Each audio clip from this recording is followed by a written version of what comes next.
Hey, I want to tell you a short idea on this week's Torah portion. This week's Torah portion is Parshat Shemot. Parshat Shemot is the first Parsha of the second book of Moses. The second book of Moses is referred to as the Exodus. It's the period of time when the Jewish nation was enslaved in Egypt for 210 years under horrific conditions. They were worked to the bone. They didn't have a chance to breathe. They were served horrible food. It was a very, very difficult and challenging period for our nation. Yet, as we've seen in many generations, the Jews, we managed to persevere. We pushed forward despite the difficulties, despite the challenges, despite our friends and family that don't live out the day or the year or the month. We persevere. And in Egypt was no different. New families were being created, babies were being born by the multitudes. And the Egyptians didn't know what to do. Pharaoh calls in a high-level meeting with his advisors, and they hear that the Jewish savior is going to be a male, and he's going to be born soon, and they're trying to figure out, how can we get rid of the Jewish nation? And one of the advisors suggests, let's call in the Jewish midwives and have them kill out all the male children that they deliver. So sure enough, Pharaoh calls in the two Jewish midwives, who's Yocheved, Moses' mother, and Yocheved's daughter, Miriam, Moses' and Aaron's sister, Miriam. And he calls them in and he says that when you see a male being born, just kill them.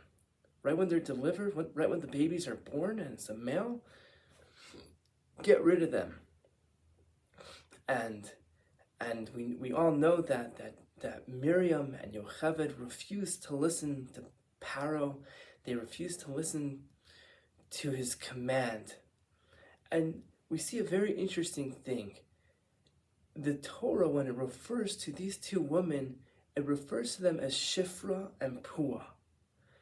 And Rashi, one of the foremost commentator on Chumash, tells us that Shifra and Puah were nicknames for Yocheved and Miriam. And they were a reference to how beautifully and how nicely they took care of the babies that they delivered. And the question I think we can all ask is, beautiful, but just call them by their name. Why does the Torah tell us a different name and a different way of referencing these two special women?